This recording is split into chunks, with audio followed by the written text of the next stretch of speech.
Hello friends, welcome to நியூஷா சமையல். இன்றைக்கி நம்ம அட்டகாசமான ஒரு பூண்டு சட்னி, காரசாரமான பூண்டு சட்னி ரொம்ப டேஸ்டியாக இருக்கும். இந்த பூண்டு சட்னி எப்படி செய்கிறதுன்னு பார்க்கலாம். நான் ஒரு 3 பூண்டு உரிச்சிட்டு எடுத்து வச்சுருக்கேன். ஒரு 10லேருந்து 15 மிளகா எடுத்து வச்சுருக்கேன். ஒரு கைப்பிடி அளவுக்கு கருவேப்பில்லை. அடுப்பில் ஒரு கடாய் போட்டுக்கோங்க. அது கூட நல்லெண்ணெய் சேர்த்துக்கோங்க. நல்லெண்ணெய் சேர்த்துட்டு மிளகாவை நம்ம வறுத்துட்டு எடுத்துக்கோங்க. அடுப்பை மிதமான தீயில் வச்சு மிளகாவை நல்லா செவக்க வர வரைக்கும் வறுத்து எடுத்துக்கோங்க. இப்போ மிளகா நமக்கு நல்லா வறுபட்டுடுச்சு. இதை ஒரு பிளேட்டுக்கு மாற்றிக்கலாம். இந்த அளவுக்கு வறுத்து எடுத்துக்கோங்க. இப்போ அதே கடாயில் நம்ம பூண்டையும் போட்டுக்கலாம். பூண்டு லேசாக வதக்கினா போதும், ரொம்ப வதக்கணும்னு அவசியம் இல்லை. பூண்டை லைட்டாக வதக்கிக்கலாம். பூண்டு சேர்த்துட்டு அது கூடவே ஒரு கைப்பிடி அளவுக்கு கருவேப்பிலை, அதையும் அது கூட சேர்த்துக்கோங்க. சேர்த்துட்டு லேசாக வதக்கிட்டு அடுப்பை ஆஃப் பண்ணிவிடுங்க. அந்த சட்டியில் இருக்கிற ஹீட்டில் அது அப்படியே இருக்கட்டும், நல்லா ஆறட்டும்.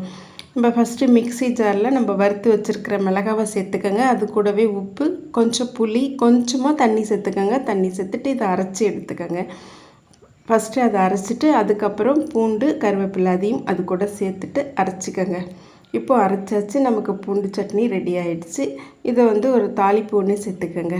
அடுப்பில் கடாய் போட்டுட்டு நல்லெண்ணெய் சேர்த்துக்கோங்க.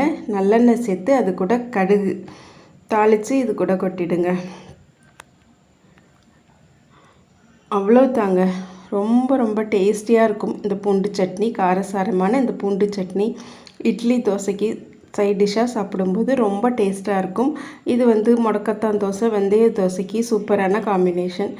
நீங்களும் இதே மாதிரி பூண்டு சட்னி ஒரு தடவை செஞ்சு பாருங்கள். திரும்ப திரும்ப செய்வீங்க. அவ்வளோ டேஸ்டியாக இருக்கும்.